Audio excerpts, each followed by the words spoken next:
This chart tells a simple truth. The Toronto real estate market isn't broken, it's changing shape. After years of straight-line growth, the market has entered a phase of recalibration. Think of this as the market catching its breath. Volatility doesn't mean danger, it means information. And 2026 is quietly signaling where the next opportunity will come from. Headlines want you to panic. They talk about the slowest sales in years and make it sound like the sky is falling. But when you step back, a very different picture emerges. Inventory is back. Choice has returned. This isn't collapse, it's balance being restored. We've moved from desperation to decision-making, and that shift changes everything. Prices haven't fallen as dramatically as people expected, but that's only half the story. Once you factor in inflation, purchasing power has quietly rolled back to 2017 levels.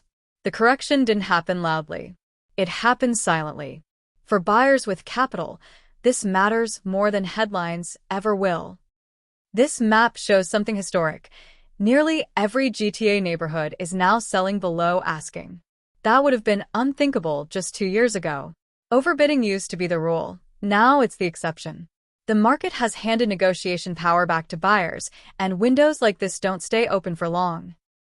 Not all rental markets are behaving the same way.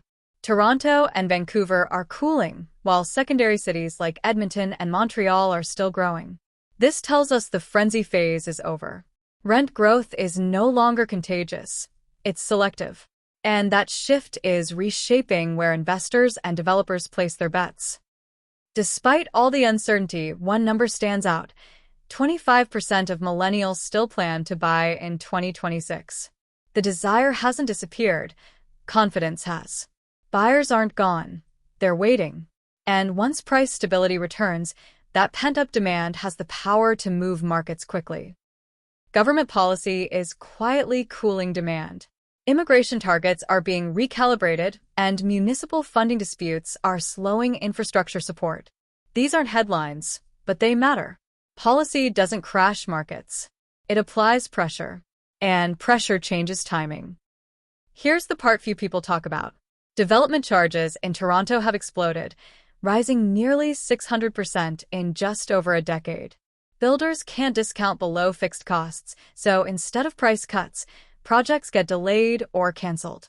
This creates a price floor, even in a slow market.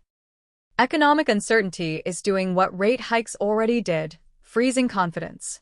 Interest rates may be near their peak, but the mortgage renewal cliff is still ahead. In 2026, many homeowners will feel payment shock for the first time. This doesn't mean disaster. It means friction. For buyers, this market rewards preparation. List prices are suggestions again. Negotiation is back. But waiting too long carries risk. When confidence returns, competition returns with it. The smart move isn't rushing, it's being ready before the crowd moves. Sellers need realism, not hope. Prices have normalized closer to 2017 levels in real terms. Testing the market no longer works. But sellers who price correctly and prepare early may benefit when demand resurfaces, especially heading into spring 2026. Speculation is paused. Cash flow matters again. Builders are pivoting from condos to rentals, yields are compressing, and secondary markets are outperforming core cities. The game has shifted from appreciation to income, and disciplined investors are adjusting accordingly. This slide is your dashboard. Red lights warn against panic selling. Yellow lights signal caution around trade policy and zoning changes. Green lights point to first-time buyer preparation and early-stage opportunity. The key isn't guessing, it's watching the right signals. This isn't a crash. It's a reset. Buyers have leverage. Sellers face realism. And long-term fundamentals, population growth and limited supply, haven't disappeared. The question for 2026 isn't what will the market do? It's how will you position yourself when it does?